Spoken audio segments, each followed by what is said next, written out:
Hello, my name is Ethan, and welcome back to another episode of Path of Exile Kalandra League 3.19. In this episode, I'm going to be showing you how to start as the Summon Raging Spirit starter, and then how to swap into the Carrion Golem, and how to transition, and what to upgrade, and what to do, and how to look at the minion accuracy, and what specters to go, and how to check the minion stats, and how to calculate everything, how to look at the Animate Guardian and what to do and how to upgrade and all the stuff in one order and all in one video, and tons of links in the description. Enjoy the video. To start this off, I recommend you start with Summon Raging Spirit Necromancer League Start guide that I put out at the beginning of the league start, and I have the PoB, and this will carry you all the way to red maps. I actually had used this all the way to red maps, also did 20 blight maps on it, and I also did a blight ravage map on a 4-link SRS. It was insane, the damage, the clear. Then I wanted to show you the actual PoB for it. This was the thing you would pull up, and it has all the leveling, even the end game, and then this is how you would transition, all the skills, all the gems, all the gear, what priorities, the res, etc. And then it had crazy clear, crazy damage. Summon Raging Spirit is insane, and this will transition us into the Carrion Golem Swap. You should definitely look at my Summon Raging Spirit League starter, so check out that video. And this is going to carry you the Summon Raging Spirit Necromancer League start. So now you want to know, this is the really important part. You've started, you really want to get into golems though. How do you do it? How do you transition? How do you swap? Okay. Oh my god, Ethan, the Primordial Might's so expensive. What do? I just want to play golems. You want 1.6 million damage on golems? Without Primordial Might? Do you want it without the Golem Jewels? Do you wanna win? Okay, so 1.6 million damage, no Golem Jewels, just 2 Clayshapers. How did you do it? But won't the golems be lazy? Nah. We got a 6-link, you put Feeding Frenzy in there, and they're aggressive. It's the same thing as the Primordial Might, but you gave up one of your links in the gems, and boom, still good damage. I'll show you the transition of adding all the stuff, and then let's scale this up. But pretty much how I would recommend this is you want to be level 72 to be able to use a 21 golem gem, because the difference, like if you had a 17 and if you have a 21, right?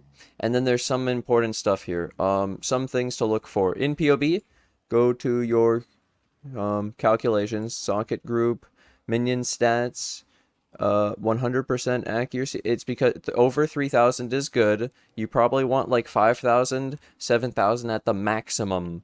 So over 3,000 is a good number, and then there's your impale and the reses and overcap and so then the things we have is like the minion leech, the tree, the res, the all the minion nodes, eldritch battery for mana, even though you could actually take it off and save, and then it's 88. You could take points out if you get the extra attributes through your gear. I highly recommend getting dex and strength on your gear so you save points. You can think about it, it's worth it. Damage is fine. Change the pathing here if you want to get the life instead of the damage also, and then we change all of this after. I'll show you guys the progression of the build. So this is just the beginning. 6-link, Feeding Frenzy, 2 Clayshapers. Oh my god, it's so strong. Next up to the plate. What is this, Ethan? What have you done? So it's very similar, but basically what we're doing now is we changed it a bit. You're 88, 91 though. You need to be 91. So you could save some points. You could take some points out. It's fine. You got to do you. I understand. Probably the Eldritch Battery, etc. Save some points. Maybe some of these down here because you don't actually need that. Okay, so then this was my budget upgrade, so it's Anima Stone 3 Harmony, because you don't need the might technically. Yeah, I used to say it's the most important, but when it's the most expensive, holy shit, they really did it to us. Feeding Frenzy in your link, you save with Anima and Primordial Harmonies, because this still gets you 2 golems, and it gets you more cooldown and the golem damage. And you still have the aggressive golems. You just give up a link in your gems, so it's fine. And you could also be running Ruthless instead of Impale or Minion damage, but the reason I didn't run Minion damage is because of this Golem survivability in the beginning, because we don't have the extra survivability for the minions, so having the unkillable Carrion Golems is really valuable. So this is still running Feeding Frenzy, and it's just showing you how an Anima Stone gives you an extra Golem, then you have to run 3 Jewel Sockets of Harmonies, and you get another one, and it's like 6. What's the damage? 3.5 from 1.6. Shee! Like, that's really good, dude. Oh, I just realized I have to fix the tree. Give me a sec here. I didn't remember to put on the extra resistance, so we will take this off and we'll lower your level, and you're only 89 now. Beautiful, beautiful. We're just gonna take that off. Yeah, it was a mistake. It's fine though. This is good. I needed to keep that extra chaos res. I forgot to put it on in this one. Why did it put you to 3.2 though? That's pretty crazy though. Big damage. Oh, because I changed the beginning pathing, you lose that little bit of damage in life, so that's why, yeah, so there you go. And yeah, you could technically also spend the points here in the minion life and shit. It's pretty strong.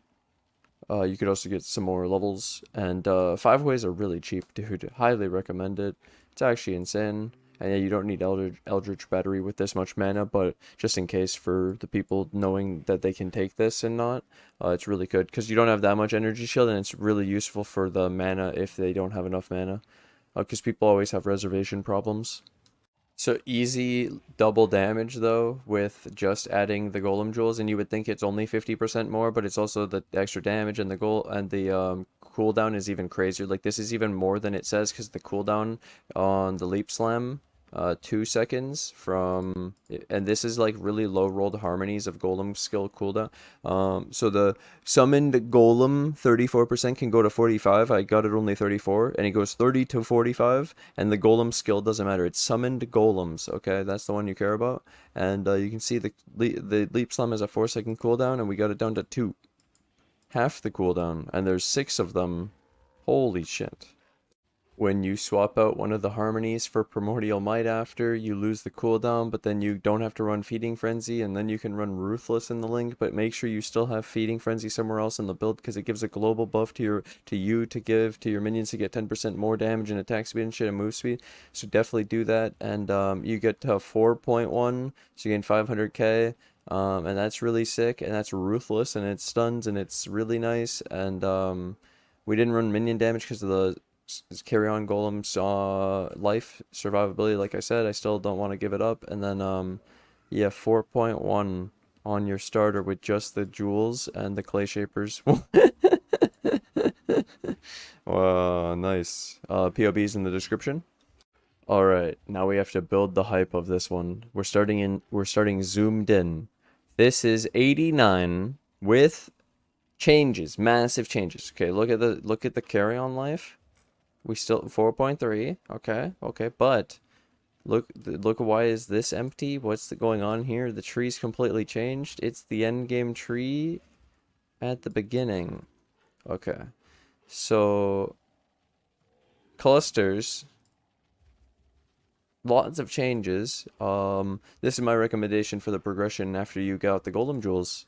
Is just straight up go large cluster, mediums, with Dread March Renewal, because the Dread Marches are so important with the fizz damage reduction, and then the extra overcap chaos res, and then you get 3 regen out of this, so you can save the points here. You get the leech from the feasting fiend, so you save the point from the mastery. You have the physical damage reduction that you literally can't get on the tree. You only have 23%, so this is another 20%. It's so much fizz damage reduction, and the efficiency of the jewel sockets, and like you get the extra mana. It's really not bad. And then what this allows you to save, and then the pathing, and how this works out, and the minion survivability goes through the roof, and this is also minion move speed, so you don't need Ravenous for it. You just get minion move speed here, and the life and the survivability, and then you go anomalous vitality.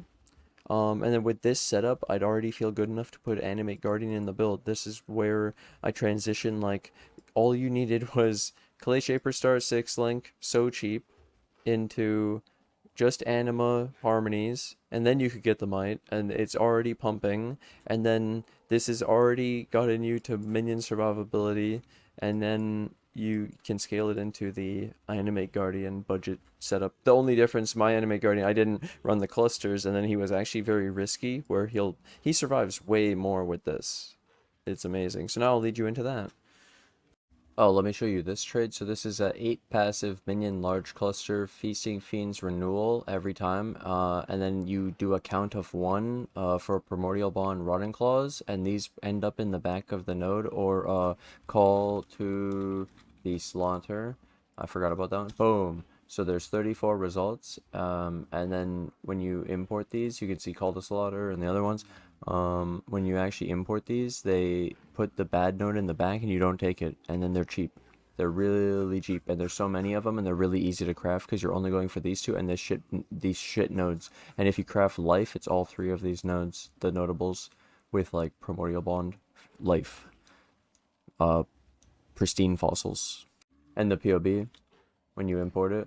So then when you take one of these, you could see in the POB how it actually puts it out, and you only spend 5 points for 2 notables, 2 jewel sockets, and it's disgusting. And so it's a Feasting Fiends renewal, and you skip the one in the back, and then you have 2 jewel sockets. What?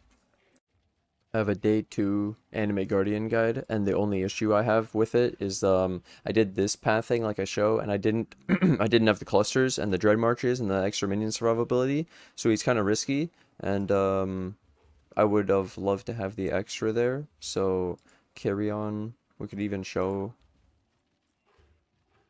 60, 275, 50. Watch this. Now this is the one I'm recommending. 105, 352, 187 on the Carrion.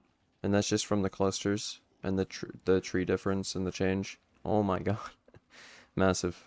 The main thing I would take from the video is this part though. The Animate Guardian gear setup is in the description. There's a POB, and you can see what I put on him. So a Kingmaker Leer cast, and then it was capping his resistances and showing how I was getting chaos through this, chaos here, chaos, life, because I didn't have chaos on the tree, and I needed an Ellie res. So then with the tree, he was getting decent Ellie res, and then this isn't even counting the fact that we have a bone ring that will give more Ellie res. And then we did actually take the tree after, so then he's really good. You're safe. You don't have to get as much chaos res as I did on my Animate Guardian on day 2 because of the new tree I set up for you. But this will keep him alive more.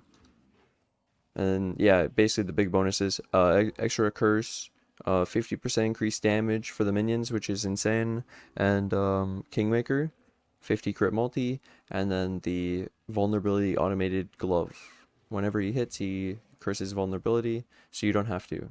Really cool. And you actually could then use a mark because of the extra curse. You don't have to use this. It's just that I planned to double curse, but the sockets in my build was really tight. It was actually crazy. And then I would say after that, when you're going for like the AG and you're upgrading your Animate Guardian, you're getting the automated vulnerability, you're freeing up slots in your build, you're upgrading, I would recommend upgrading your gear, upgrading to get more reses, more life, more attributes, etc. Upgrade your flask, make sure you have a good life flask, get your Pantheons. I'm using that Solaris, gruthkul, I have the crit immune. I only ran Brine King in the beginning for stun immunity, and I got rid of it as soon as I got Fire and Fury, the soul for crit immune, really good. And make sure you use like the extra, try to get like just roll 1 shitty lesser on your gear if you have basic gear, just for an extra mod. But the biggest upgrades after would honestly be like extra levels are really good for minions. So like the +2 helm was massive. The level chest plate is really good. There's a few options for level chest plates. There's Skin of the Loyal with different colors. I told you could use different colors instead of impale, so you could do 4 red, 2 blue, like this with the green. You can have minion damage, you could have ruthless, you could have a bunch of different gem colors, which is really cool. Faster attacks technically even works, it's fine. And then yeah, you could do Skin of the Loyal or Skin of the Lord, as long as the Skin of the Lord keystone isn't something bad like CI, it'll just like brick your whole build. And then you'd get the resistances, and you could use defensive chestplate like a brass stone, but it was pretty expensive, and then you give up the levels, and levels are massive scaling it, and getting the levels here, the extra levels here. You could even go Diala's Malefaction or Covenant, or you could also get like just a normal chest with like life reses and stuff, and so then you could go for another bone ring and have more damage and reses and life through the minion survivability and damage through this bone ring, since technically you have that as an option now. It's kind of cool how you have so many options and variety for things. There's also a +1, +2 amulet before the ashes if you can afford it. It depends. When I was progressing, I couldn't afford any upgrades. I just had a life reses amulet for a long time with a shitty anoint. And I was anointing Fearsome Force because it was only a crimson, azure, and teal. It was really cheap and it's such a powerful known.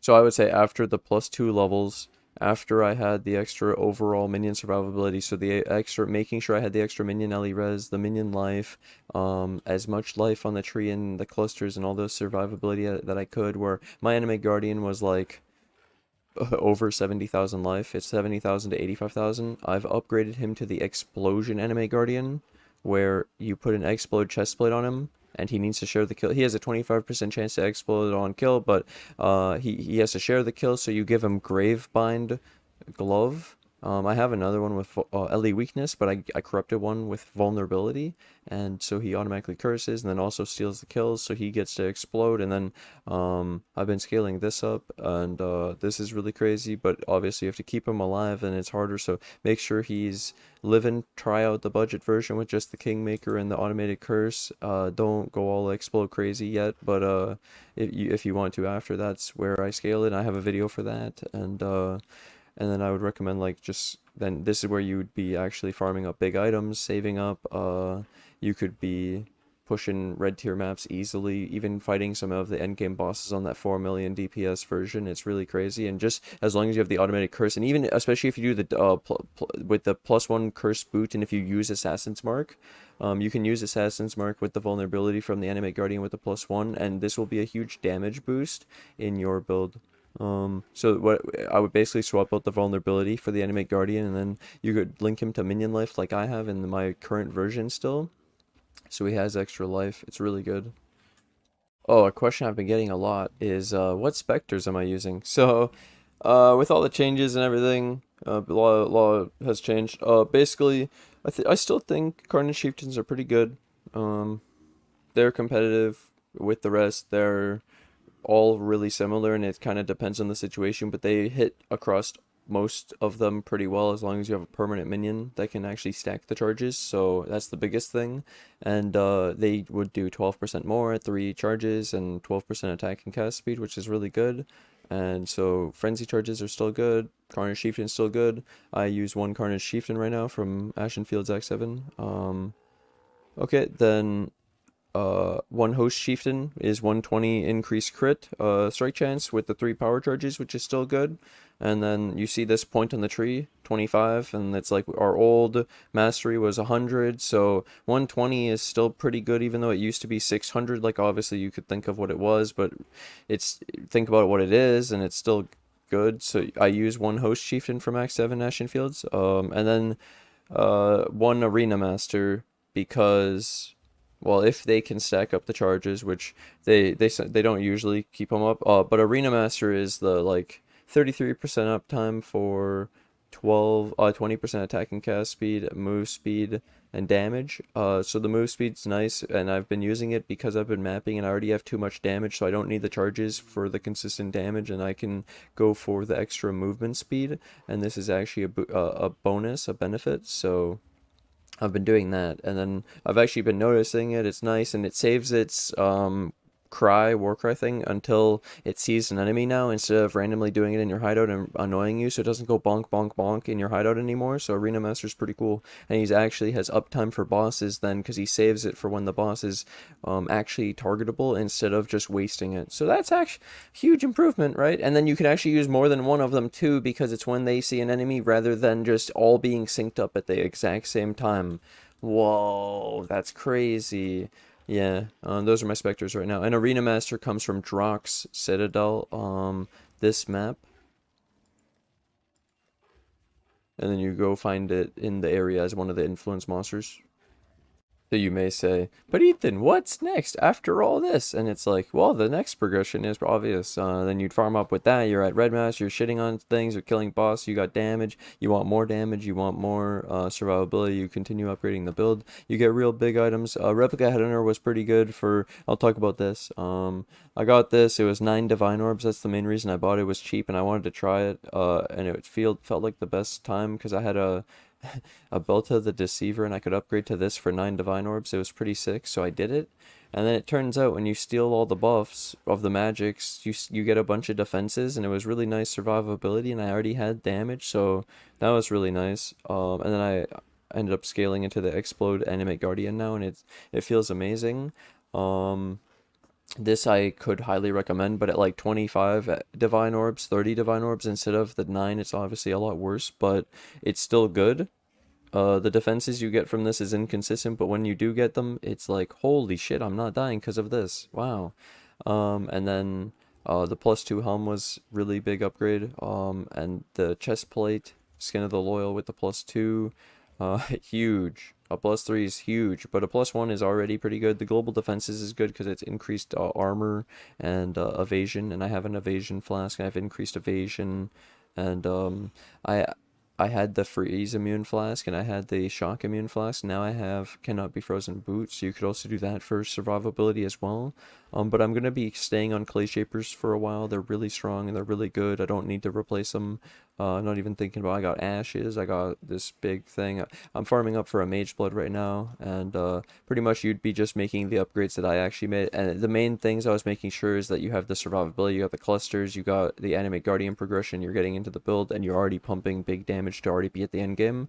I'm really happy with what I've put out for the cluster setup and shit, and the animate guardian stuff that you can follow after that. I feel like it was just the beginning I had to redo, from the SRS to the swap to the Carrion Golem to the beginning of how people actually get into the build. But once they're in and they're farming and they got 4 million damage, they're good, you know, and they're like, we could worry about coming back to that if people do have issues, but oh, it should be good. So then I was gonna show, we've been farming Crimson Temple, and I'm at 3 apothecaries where we almost have the mage blood. Easy clap, dude. I'm gonna be farming some more, so catch me on my stream today. I hope this helps you guys. If you guys were trying to get into the build, if you were trying to play the SRS, trying to swap, understand where to play minions, how to play, how to look at the minion accuracy, the minion stats, how to swap, what you should prioritize. I hope this has helped you guys. Thank you guys for watching. Thanks for hanging out. If you guys enjoyed the video, if you made it to this point, like the video. And if you guys like the video, hit that subscribe button. If you guys are new to the channel, I'll see you guys in the next one. Bye!